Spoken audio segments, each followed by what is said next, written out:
Merhaba arkadaşlar, bugünkü yeni videoya hoş geldiniz. Bugün görmüş olduğunuz bu buzlu cam görüntüsünde olan saksıyı yapacağız. Umarım severek izlersiniz. Biliyorsunuz ki epoksi ile çalıştığımız zamanlarda kalıpların parlak yüzeyli olması gerekiyor ki yaptığımız ürün de parlak olsun. Fakat bugün bir değişiklik yapıyoruz. Bugün mat bir kalıp kullanıyorum. Mat ve parlak kalıpları da şöyle kısa bir göstereyim, aradaki farkı görün diye.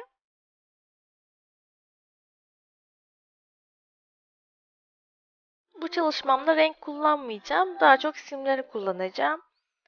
Birbirinden farklı boyutta, farklı renklerde simleri kabıma alıyorum. Ben altın ve bakır renklerini kullandım. Yaklaşık elimde 20 gram kadar epoksi var. Simlerle birlikte o epoksiyi karıştırıyorum. Kalıba yakından bakacak olursak, şekli bozulmasın diye farklı plastikten sert bir parçası var.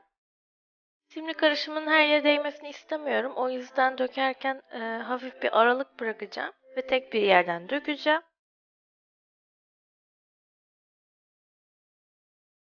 Sağa sola döndürerek de tamamen kaplanmasını sağlıyorum.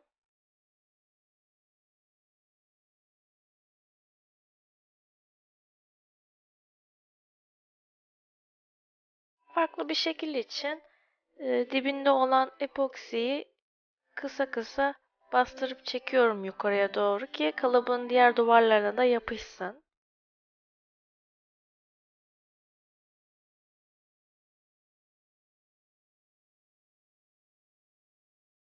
İlk katımız bu şekildeydi. Şimdi 24 saat kurumaya bırakıyorum. Kalıbın ne kadar epoksi alacağından emin değildim. O yüzden ben yaklaşık 225 gram kadar epoksi hazırladım. Hazırladığım epoksiyi direkt hiçbir renk katmadan döküyorum. Taban kısmında da simli bir görüntüsünün olmasını istediğim için tekrar simleri epoksi ile karıştıracağım.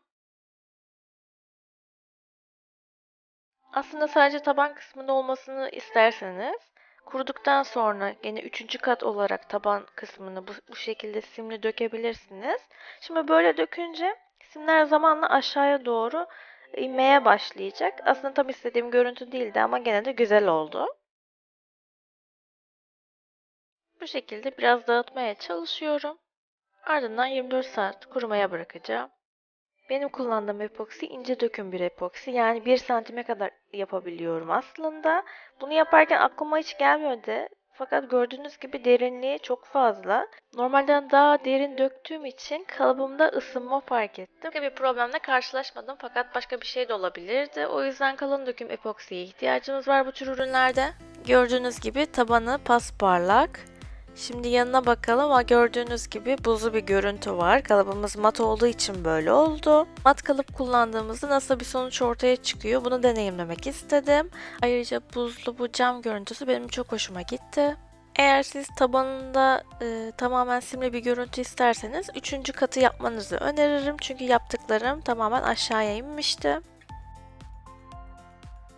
Evet, video bu kadardı. Siz ne düşünüyorsunuz? Yaptığım saksıyı beğendiniz mi? Bu şekilde kullanır mısınız? Eğer videoyu beğendiyseniz videoyu beğenmeyi ve kanalıma abone olmayı lütfen unutmayın. Sorularınız varsa bana Instagram'dan ulaşabilirsiniz. Başka videolarda görüşmek üzere. Hoşça kalın.